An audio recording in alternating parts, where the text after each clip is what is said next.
বলেছিলেন ঝুম বৃষ্টিতে ভিজব দুজন, অথচ আপনি থাকাকালীন কত দুপুর, কত বিকেল আর রাত্রি কাটিয়েছি, বৃষ্টি আসেনি, এক চিলতে মেঘও জমেনি আকাশে, আমাদের আর ভেজাও হয়নি একসাথে। আজ আপনি নেই, অথচ দেখুন তুমুল বৃষ্টিতে ভিজে যাচ্ছে শহর, ভিজছে দ্বারকাক, শহরের দেয়াল। শুধু আমি একা ভেসে যাওয়া বৃষ্টিতেও হাহাকারের ভীষণ খরা নিয়ে দাঁড়িয়ে থাকি। জানেন, আজকাল চাইলেই বৃষ্টি নামাতে পারি, না চাইতেই ঝড় উঠে বুকের ভেতর। আজ আমার চোখ ভর্তি উপচে পড়া জল, সেই জলে বুক ভেজে মন ভেজে না। একদিন চলে আসুন আমার দু চোখের বৃষ্টিতে, আপনাকে ভেজার আমন্ত্রণ। কবিতা বৃষ্টি স্নানের আমন্ত্রণ। লেখক সালমান হাবিব। কাব্যগ্রন্থ। কবিতায় গল্প বলে মানুষ এবং কণ্ঠে আমি সালমা। কেমন লাগলো অনেকদিন পর কবিতা? ঠিক এই মুহূর্তে দেখছেন ভুটানের বৃষ্টি। প্রথম অংশটুকু ছিল ঢাকার বৃষ্টি, এটা হচ্ছে ভুটানের বৃষ্টি। দু প্রান্ত থেকে দুজন মানুষ বৃষ্টি উপহার পাঠিয়েছে একজন আরেকজনকে, আর তারই অংশবিশেষ তুলে ধরেছি আপনাদের কাছে। আসসালামু আলাইকুম, কেমন আছেন সবাই? টেস্ট অ্যান্ড টেলস উইথ সালমার একটি নতুন পর্বে আপনাদের সবাইকে বৃষ্টিমুখর এই সময়ে আমন্ত্রণ জানাই। এত খরার পর যখন বৃষ্টি এসেছে, সে বৃষ্টি যেন মনটাও ছুঁয়ে যাচ্ছে। চলে এলাম পরের দিন সকালে। এটা সকালের ব্রেকফাস্ট দিয়েই শুরু করেছি। দুই মেয়েকে নাস্তা দিব বলে এখানে ব্রেড টোস্ট করে নিয়েছি, সেই সাথে একটা করে ডিম পোচ, আরও দেখি টেবিলে কি কি আছে। প্রচণ্ড গরমের কারণে আব্বা আম্মা শাওয়ালের রোজাগুলো আগের দিকে রাখতে পারেনি, শেষের 6 দিনে এসে একটানা রোজাগুলো করার চেষ্টা করছেন। আব্বা তাও চালিয়ে যাচ্ছেন, কিন্তু আম্মা পারেননি, শরীরটা বেশ খারাপ করে গেছে আম্মার। আল্লাহ ভরসা, আল্লাহ যাকে যেভাবে যতটুকু করতে দেন। মূলত আম্মার শরীরটা খারাপ হয়ে গেছে দাঁতের ব্যথার কারণে, আর ডেন্টিস্টের অ্যাপয়েন্টমেন্ট প্রতিদিনই থাকছে, সাথে বিভিন্ন রকম মেডিসিন। আম্মা 2টো রোজা করতে পেরেছেন, আল্লাহ ভালো জানে আরও পারবেন কি না। আম্মার জন্য সবাই একটু দোয়া করবেন। সকালে নাস্তাটা গুছিয়ে 2টো মেয়েকে নাস্তা দিব বলে রেডি করছি, আর টেবিলে এসে দেখলাম এদিকে কলা নিয়ে বসেছে বড় মেয়ে, ওইদিকে আমার হোম ডিস্ট্রিক্ট ময়মনসিং থেকে একটা বিখ্যাত মিষ্টি এসেছে। এই মিষ্টিটা ছোটোবেলায় খেতে খুব পছন্দ করতাম, কিন্তু এখন এই মিষ্টি খেতে গেলে একদম গলা জ্বলে যায়। এত মিষ্টি কেন দেয় জানি না। ওরে আল্লাহ, আমার খুব পছন্দের একটা মিষ্টি ছিল ময়মনসিংহের মালাইকারি, খুবই পছন্দের ছিল। বাট এখন একটা মিষ্টির অর্ধেক করে আমরা দুজন খাচ্ছি, আমি আমার মেয়ে। তারপরও পানির গ্লাস নিয়ে বসেছি, 1 চামচ করে খেয়েই যেন পানি দিয়ে গিলতে হচ্ছে বাকি মিষ্টিটা, এত মিষ্টি এখানে। যাই হোক, অনেক দিন পর খেলাম ময়মনসিংহের মালাইকারি।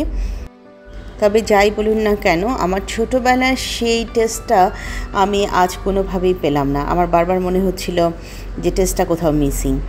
আম্মুর বাগান থেকে 2-4টা গাছ গুছিয়ে নেব।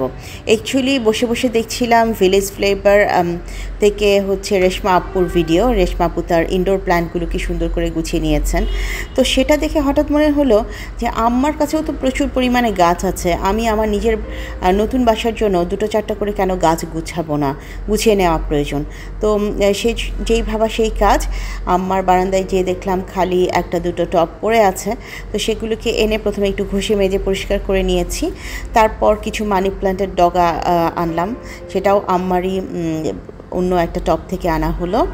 এবং এরকম একটা পাতা বাহার বলবো না, কি বলবো এটাকে, এরকম একটা কচু গাছের মতন গাছ আনলাম।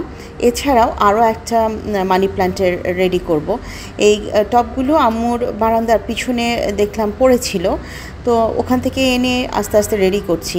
বাসায় গেলে তো অবশ্যই আমি এরকম ফ্রেশ প্ল্যান্ট দিয়ে গাছ দিয়ে আর কি ঘর সাজাবো। তো ভুটানেরগুলো আসলে কতদিন টিকবে, কতটুকু টিকবে আমি তো সেটা জানি না। সেই জন্যই একটা ছোট্ট প্রয়াস যে অন্তত বাংলাদেশে গাছগুলো দিয়ে যেন আমি নিজের মতন করে আসলে একটুখানি সাজাতে পারি, গোছাতে পারি। তো মানি প্ল্যান্টের দুটো টব, এরকম ছোট ছোট টব রেডি করলাম, অন্তত কিচেনে একটা দেয়া যাবে, আরেকটা অন্য কোথাও দেয়া যাবে, এগুলো ভেবে। আর এই হচ্ছে আমার ভুটানেরগুলোর বর্তমান অবস্থা। রীতিমতন কলার খোসা, ডিমের গুঁড়া এগুলো করার জন্য একটা প্লেটে জমিয়ে রাখা হচ্ছে, আমরা সেগুলো গুঁড়ো করে এদিক ওদিক দিচ্ছি। আর ভুটানেরগুলো মোটামুটি টিকে গেছে। যে জিনিসটা দেখানোর জন্য এদিকে আসলাম, আম্মু দাদু বাড়ি থেকে এই বাবুই পাখির বাসাটা পেয়েছে। ঝড়ে নাকি পড়ে গিয়েছিল, ঝড়ে কিংবা কোনো গাছ কাটা হয়েছিল বলেই কিনা জানি না। তো এটা এনে কিন্তু আম্মু আমার বারান্দায় লাগিয়ে দিয়েছে। ইন্টারেস্টিং কথা হলো, এখানে নাকি পাখিরা এসে মাঝে মাঝে থাকে। আমি এত ভালো লাগছে শুনে। একটু বের হয়েছিলাম, স্বপ্নে যাব, টুকটাক বাজার করব। তো আকাশ ভর্তি এরকম মেঘ এবং গুলশান লেকের পাশ দিয়ে কৃষ্ণচূড়ার ছোঁয়া পেতে ভীষণ ভালো লাগছিল। ভাবলাম একটু কৃষ্ণচূড়ার সৌরভ আপনাদের মাঝে বিলিয়ে না দিলে অনেক কিছু অপূর্ণ থেকে যাবে। আমার এই অংশটা খুব ভালো লাগে। আমি মাঝে মাঝে চিন্তা করি বিকেলবেলা এই জায়গাটা আমি হাঁটতে যাব কিছু ভিডিও ক্লিপ নেবার জন্য, দেখি সময় সুযোগ করে। আর তারপরে গিয়েছিলাম আরও একটা জায়গায়। আসলে আজকাল বিভিন্ন কাজেই তো প্রতিদিনই টুকটাক আমাকে বাসা থেকে বের হতে হয়। সকাল 9টা, 9:30, 10টার দিকে আমি বের হয়ে যাই, ফিরতে ফিরতে 2টো 3টে। এসে দেখি বিভিন্ন আপুরা লাইভে আছে, কখনো তাদের লাইভে জয়েন করতে পারি, কখনো পারি না। মানে একটা কি বলবো, ছুটোছুটিময় জীবনের মধ্যে দিয়ে জীবনটাকে সেটেল করার চেষ্টা করছি। আলহামদুলিল্লাহ যতটুকু পারছি করছি, আল্লাহর কাছে অনেক শুক্রিয়া। তবে আমার চেনা ঢাকাটাকে মাঝে মাঝে আমার কাছে অচেনা মনে হয়। এত flyover, metro rail, foot over bridge সব কিছু মিলে মনে হয় যেন এই ঢাকাটা আমার কাছে একেবারেই অপরিচিত। তো বাসায় চলে এসেছি, এখন একটু পুডিং করব। আগেই বলেছি আব্বা মা রোজা রাখছেন, তো সেই জন্য ভাবলাম তাদের ইফতারে খাওয়ানোর জন্য একটু পুডিংয়ের ব্যবস্থা করি। আম্মা যেহেতু ডায়াবেটিসের পেশেন্ট, সেজন্য আমি পুডিংটা একেবারেই কম চিনি দিয়ে তৈরি করেছি। হায়েস্ট 3 থেকে 4 চা চামচ চিনি দিয়েছি। আসলে খুব হালকা মিষ্টিতে করলে আম্মা খেতে পারবেন। আর দাঁতের প্রবলেমের কারণে আম্মা সেরকমভাবে কোনো কিছু খেতে পারছেও না। তো এরকম একটা পুডিং হলে হয়তো বা তার একটু খেয়ে ভালো লাগবে। তো এদিকে আমি ক্যারামেলটা করতে দিয়ে দিলাম চুলার উপরে, ক্যারামেলটা হতে থাকুক। আর মোটামুটি এরকম পর্যায়ে ক্যারামেলটা যখন এরকম একটা কালার এসেছে, তখন আমি এর মধ্যে পুডিংয়ের মিশ্রণটা, ডিম দুধের মিশ্রণটা দিয়ে দিয়েছি। ইচ্ছে ছিল কলা দিয়েও করবার, কিন্তু আসলে আব্বা আম্মা চাচ্ছে যে একদম নর্মাল ওয়েতে, তো সেই কারণে এভাবেই পুডিংটা বসিয়ে দিচ্ছি। হাতের কাছে ছাঁকনি ছিল না, যে স্ট্রেনার ছিল সেটা দিয়েই ছেঁকে দিয়েছি। হিন্দিতে একটা ওয়ার্ড আছে জুগাড়ু। জুগাড়ু মানে কোনো কিছু না পেলে তার অল্টারনেট বের করে কাজ করা। আমার মধ্যে আপনারা এই জিনিসটা পাবেন। আমি হাতের কাছে কোনো কিছু না পেলে অল্টারনেট একটা কিছু ব্যবস্থা করে কাজ চালিয়ে দিই। ওই ফাঁকিবাজ হলে যা হয় আর কি। আমি বরাবরই নিজেকে বলি যে আমি ভীষণ ফাঁকিবাজ, কাম চোর বলতে যেটা বোঝায়। তো পুডিংটা এখানে বসিয়ে দিলাম, মোটামুটি আঁচ রেডি করে দিয়েছি। এখন একটা ভারী কিছু দিয়ে জাস্ট চাপা দিয়ে দিব, তাহলেই পুডিংয়ের কাজ শুরু হয়ে যাবে। এদিকে পুডিংটা হতে হতে আমি আজকে দুপুরে কি খাবার দাবার টেবিলে রেডি আছে সেটা খেয়ে নেব।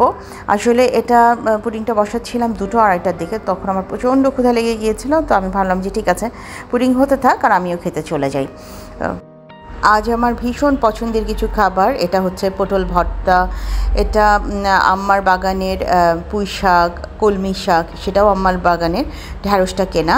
তো এগুলো দিয়েই খাবার। এখনও ভয়েস দিতে যেয়ে মুখে পানি চলে আসছে। আসলে মাছ মাংস রান্নার চাইতে এই ধরনের ভর্তা, ভাত এগুলো খেতে আমি ভীষণ পছন্দ করি। টানা 4 বছর ভুটানে আমি মাছ মাংস পেয়েছি, কিন্তু এই ধরনের খাবারগুলো আমি ভীষণ মিস করেছি। বিশেষ করে শাকের যে কী পরিমাণ অভাব ছিল ভুটানে তা বলবার মতো না। খুব ঢং মেরে একটা তরমুজ কিনে এনেছি। তরমুজের সেই ফলের বিক্রেতার কাছে বলেছি, চাচা ভালো দেখে বেছে একটা তরমুজ দিবেন, যাতে বাসার লোকজন দেখে মুগ্ধ হয়ে যায়। সত্যি বাসার লোকজন দেখে মুগ্ধ হয়ে গেছে। উনি একদম শশা মার্কা একটা তরমুজ আমাকে দিয়েছেন, যার টেস্টটাও শশা মার্কা, যার লুকটাও শশা মার্কা, না একটু লাল না একটু মিষ্টি, মানে ইজ্জতের টোটাল ফালুদা করে চাচা আমাকে ছেড়ে দিয়েছেন। আব্বা আম্মা তো হাসতে হাসতে শেষ এই তরমুজের অবস্থা দেখে। এবং আমি এক সময় বলছিলাম যে আমি যাই চাচাকে ফেরত দিয়ে আসি। তো আব্বা বলল, এতগুলো তেল ফুরিয়ে চাচাকে তরমুজ ফেরত দেওয়ার দরকার নেই, এটাকে অন্য কিছু করো। তো যেই কথা সেই কাজ, আমি একটুখানি জুসি করে নিচ্ছি, কারণ এটা সত্যি সত্যি খেতেও যেমন মানে মিষ্টি কম ছিল, একদমই মিষ্টি ছিল না, কালারও ছিল না, একদম শসা টাইপেরই মনে হচ্ছিল আমার। চাচা আমাকে বুঝতে পেরেছে যে আমি আসলে বাজার করতে অভ্যস্ত নই, সেই জন্য আমাকে এত সুন্দর একটা শসা মার্কা তরমুজ ধরিয়ে দিবেন, এটা আমি আসলে ভাবতেই পারিনি। এটা এক্সপেকটেশনের বাইরে ছিল, সত্যি কথা। আমি শাহিনুর আপুর ভিডিওগুলোতে দেখি কি চমৎকার টকটকে লাল রঙের তরমুজ কাটে শাহিনুর আপু। তারপর সেদিন নাইমা আপুকেও দেখলাম এত সুন্দর তরমুজ কেটেছে। সব আপুদের ভিডিওগুলোতেই দেখছি সুন্দর টকটকে তরমুজ, আর আমি কিনে আনলাম শসা মার্কা একটা কি বলবো এটাকে, বাঙ্গির ছোটো ভাই টাইপের তরমুজ।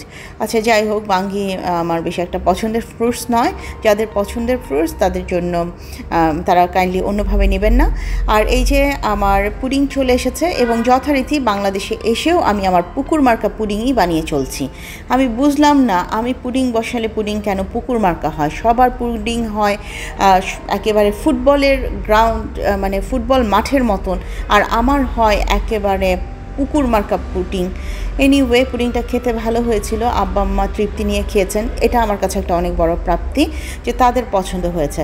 কোনো ডেকোরেশন করিনি, as simple as it is রেখে দিয়েছি, কারণ তাদের কাছে ডেকোরেশনের চাইতেও ইম্পর্টেন্ট ছিল পছন্দ করে খাওয়াটা।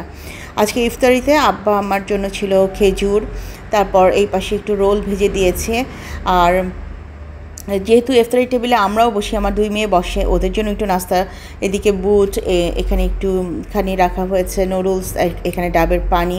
ফ্রেঞ্চ ফ্রাইগুলো কেন জানি একেবারে খুব কটকটে হয়ে গিয়েছে, বুঝলাম না। তো এই হচ্ছে ইফতার আব্বা আম্মার ইফতার। তো ইফতার করতে করতেই না হয় আজ আপনাদের কাছ থেকে বিদায় নিচ্ছি। এত লম্বা সময় আমাকে ধৈর্য নিয়ে শুনবার জন্য আপনাদের সবাইকে জানাচ্ছি অন্তরের অন্তঃস্থল থেকে শ্রদ্ধা, সম্মান ও ভালোবাসা। ভিডিওর কোনো একটি অংশ যদি ভালো লেগে যায়, কাইন্ডলি লাইক, কমেন্ট, শেয়ার এবং সাবস্ক্রাইব করে আমাকে এগিয়ে যেতে সাহায্য করবেন। ভুটানের বৃষ্টি এবং বাংলাদেশের বৃষ্টির মাধ্যমেই আপনাদের কাছ থেকে বিদায় চাইছি। দেখা হবে একটি নতুন পর্বে। সে পর্যন্ত সবাই অনেক বেশি ভালো থাকবেন, নিজেদের খেয়াল রাখবেন। যারা আমার পরিবারের নতুন সদস্য হয়ে এসেছেন, কাইন্ডলি আমার কমিউনিটিতে আমাকে জানিয়ে যাবেন, আমি আপনাদের কাছে সময় করে পৌঁছে যাব। আজ এই পর্যায় থেকে বিদায় নিচ্ছি। আল্লাহ হাফেজ এবং আসসালামু আলাইকুম।